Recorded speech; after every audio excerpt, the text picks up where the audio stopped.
एक अद्भुत कथा। पंचमुखी क्यों हुए हनुमान।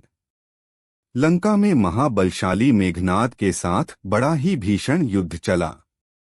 अंतत मेघनाद मारा गया।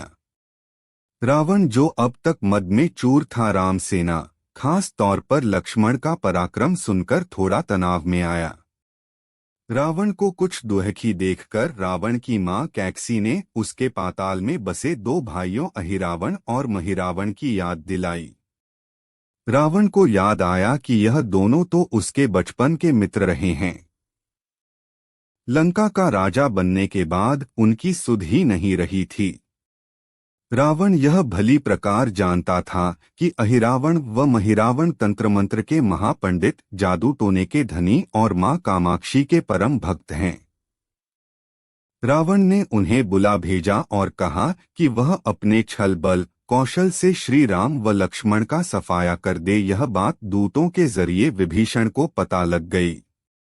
युद्ध में अहिरावण व महिरावण जैसे परम मायावी के शामिल होने से विभीषण चिंता में पड़ गए। विभीषण को लगा कि भगवान श्री राम और लक्ष्मण की सुरक्षा व्यवस्था और कड़ी करनी पड़ेगी। इसके लिए उन्हें सबसे बेहतर लगा कि इसका जिम्मा परम वीर हनुमान जी को राम लक्ष्मण को सौंप दिया जाए। साथ ही वे अपने भी निगरानी में लगे थे। राम लक्ष्मण की कुटिया लंका में सुवेल पर्वत पर बनी थी। हनुमान जी ने भगवान श्री राम की कुटिया के चारों ओर एक सुरक्षा घेरा खींच दिया। कोई जादू टोना तंत्र मंत्र का असर या मायावी राक्षस इसके भीतर नहीं घुस सकता था। अहिरावण और महिरावण श्री राम और लक्ष्मण को मारने उनकी कुटिया तक पहुंचे, पर इस सुरक्षा घेरे के आगे उनकी एक न चली, असफल रहे। ऐसे में उन्होंने एक चाल चली। महिरावण विभीषण का रूप धर के कुटिया में घुस गया। राम व लक्ष्मण पत्थर की सपाट शिलाओं पर गहरी नींद सो रहे थे। दोनों राक्षसों ने बिना आहट के शिला समेत दोनों भाइयों को उठा लिया और अपने निवास पाताल की ओर लेकर चल दिए। विभीषण लगातार सतर्क थे। उन्हें कुछ देर में ही पता चल गया कि कोई अनहोनी घट चुकी है। विभीषण को महिरावण पर शक था। उन्हें राम लक्ष्मण की जान की चिंता सताने लगी। विभीषण ने हनुमान जी को महिरावण के बारे में बताते हुए कहा कि वे उसका पीछा करें। लंका में अपने रूप में घूमना राम भक्त हनुमान के लिए ठीक न था, सो उन्होंने पक्षी का रूप धारण कर लिया और पक्षी का रूप में ही निकुंभला नगर पहुंच गए।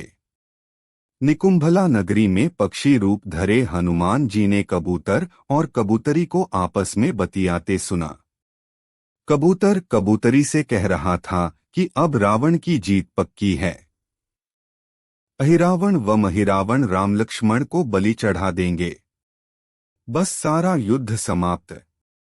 कबूतर की बातों से ही बजरंग बली को पता चला कि दोनों राक्षस राम लक्ष्मण को सोते में ही उठाकर कामाक्षी देवी को बलि चढ़ाने पाताल लोक ले गए हैं। हनुमान जी वायु वेग से रसातल की ओर बढ़े और तुरंत वहां पहुंचे। हनुमान जी को रसातल के प्रवेश द्वार पर एक अद्भुत पहरेदार मिला। इसका आधा शरीर वानर का और आधा मछली का था। उसने हनुमान जी को पाताल में प्रवेश से रोक दिया।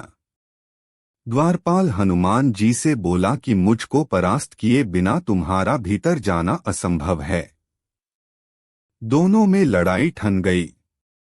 हनुमान जी की आशा के विपरीत यह बड़ा ही बलशाली और कुशल योद्धा निकला। दोनों ही बड़े बलशाली थे। दोनों में बहुत भयंकर युद्ध हुआ, परंतु वह बजरंग बली के आगे न टिक सका। आखिरकार हनुमान जी ने उसे हरा तो दिया, पर उस द्वारपाल की प्रशंसा करने से नहीं रह सके। हनुमान जी ने उस वीर से पूछा कि हे वीर, तुम अपना परिचय दो, तुम्हारा स्वरूप भी कुछ ऐसा है कि उससे कौतूहल हो रहा है। उस वीर ने उत्तर दिया, मैं हनुमान का पुत्र हूँ और एक मछली से पैदा हुआ हूँ। मेरा नाम है मकरध्वज। हनुमान जी ने यह सुना तो आश्चर्य में पड़ गए। वह वीर की बात सुनने लगे।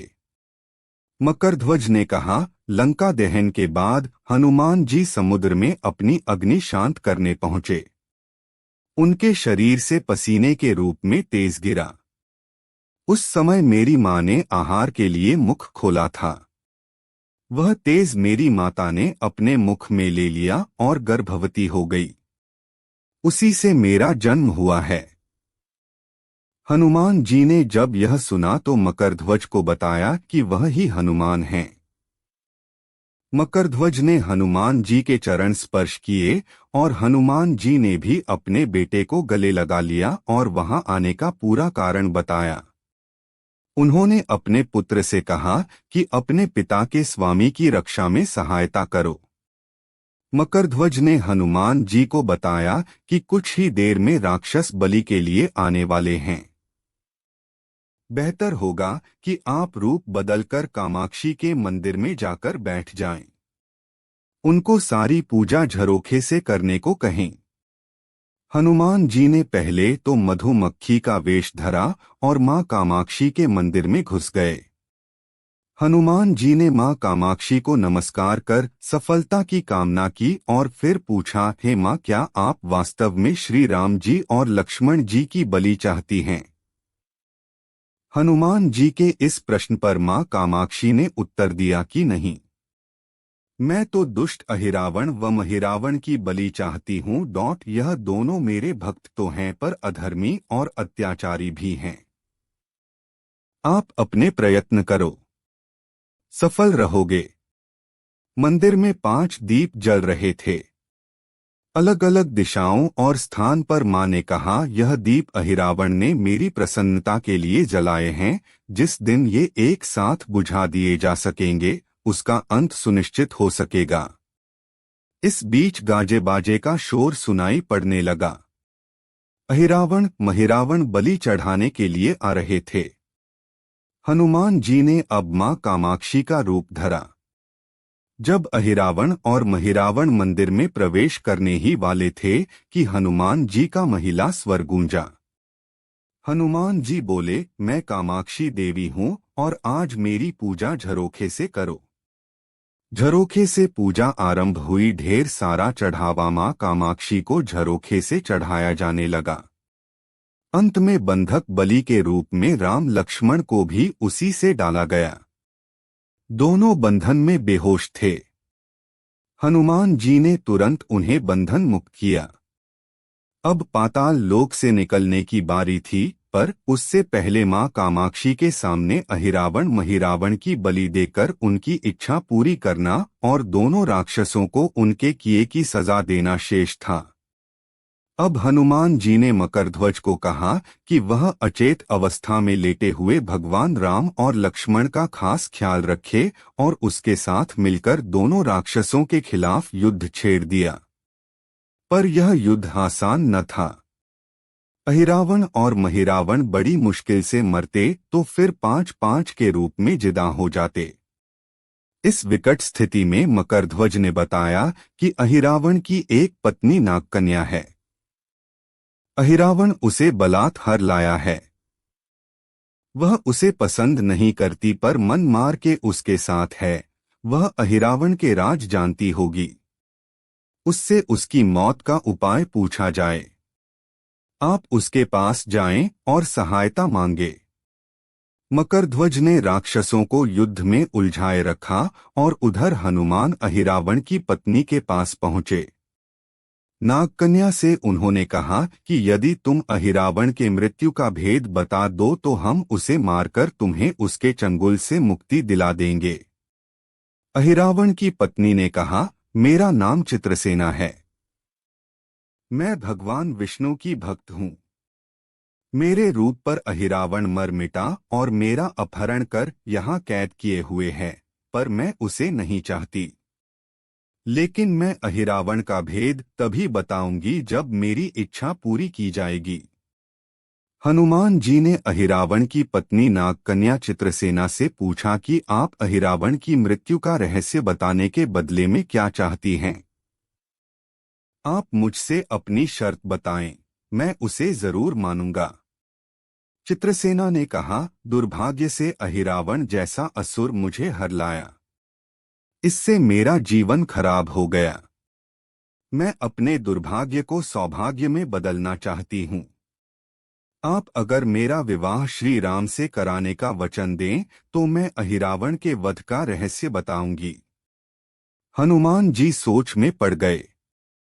भगवान श्री राम तो एक पत्नी निष्ठ हैं।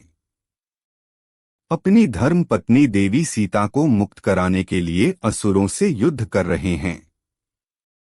वह किसी और से विवाह की बात तो कभी न स्वीकारेंगे। मैं कैसे वचन दे सकता हूँ? फिर सोचने लगे कि यदि समय पर उचित निर्णय न लिया तो स्वामी के प्राण ही संकट में हैं। असमंजस की स्थिति में बेचैन हनुमान जी ने ऐसी राह निकाली कि सांप भी मर जाए और लाठी भी न टूटे। हनुमान जी बोले, तुम्हारी शर्त स्वीकार है, पर हमारी भी एक शर्त है।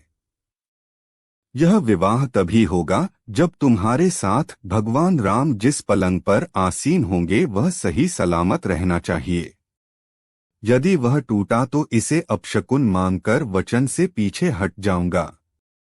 जब महाकाय अहिरावण के बैठने से पलंग नहीं टूटता तो भला श्री राम के बैठने से कैसे टूटेगा? यह सोचकर चित्रसेना तैयार हो गई। उसने अहिरावण समेत सभी राक्षसों के अंत का सारा भेद बता दिया।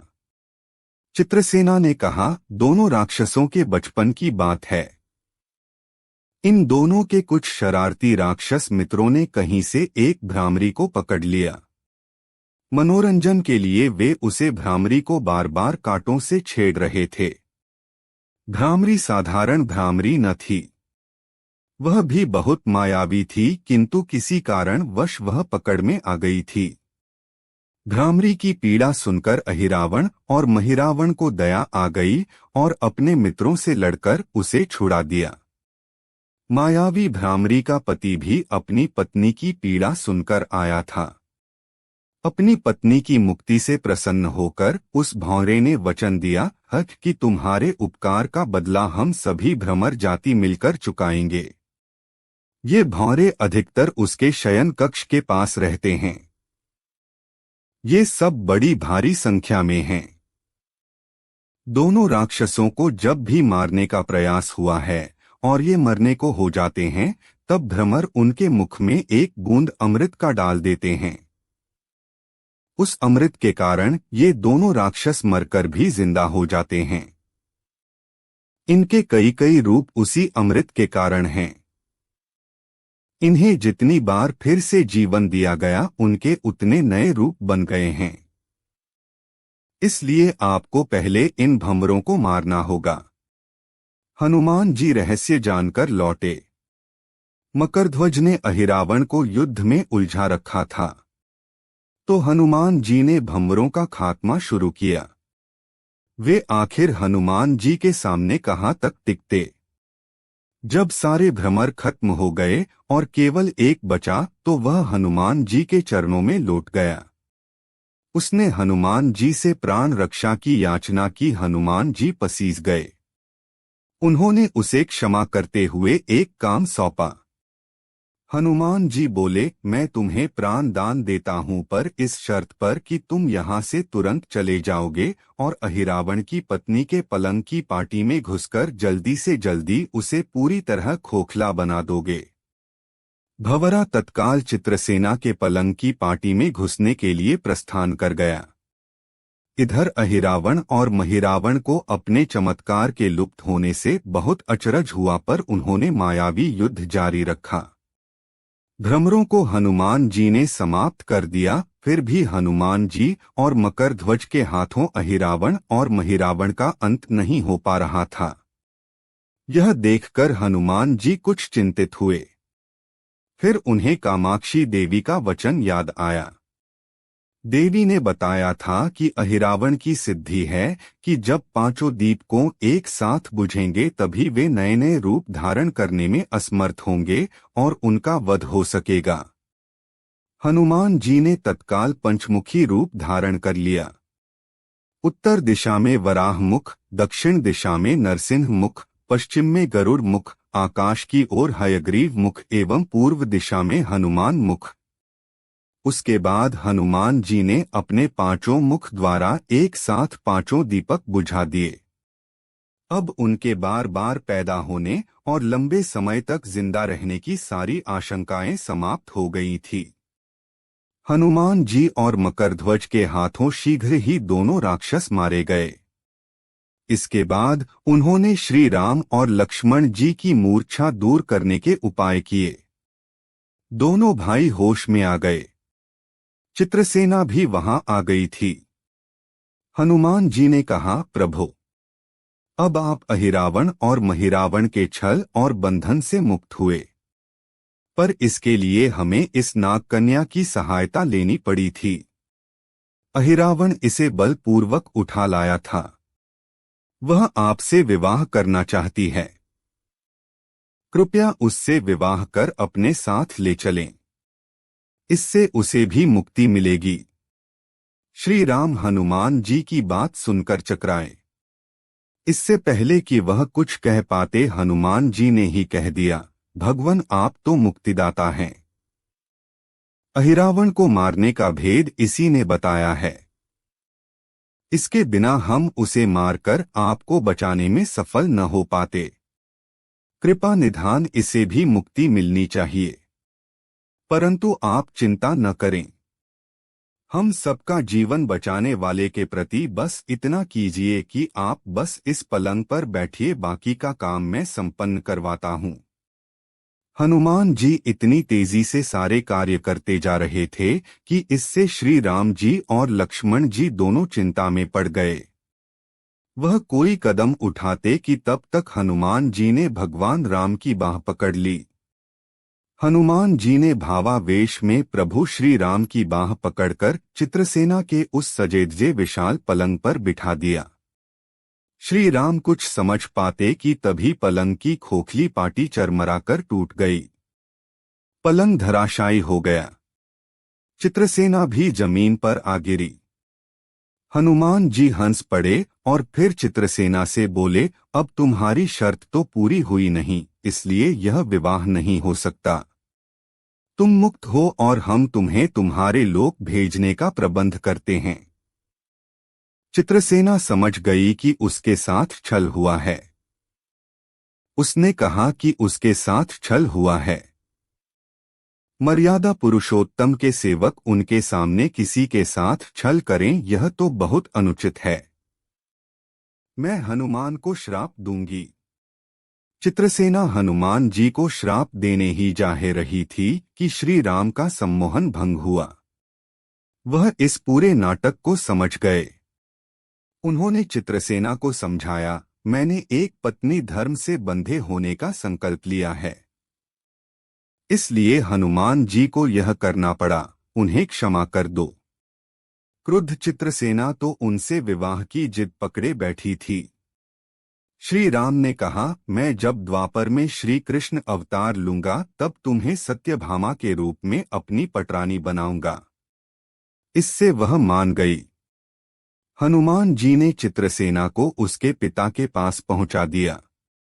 चित्रसेना को प्रभु ने अगले जन्म में पत्नी बनाने का वरदान दिया था। भगवान विष्णु की पत्नी बनने की चाह में उसने स्वयं को अग्नि में भस्म कर लिया। श्री राम और लक्ष्मण, मकरध्वज और हनुमान जी सहित वापस लंका में सुवेल पर्वत पर लौट आए। Please subscribe my YouTube channel for more videos. Thanks.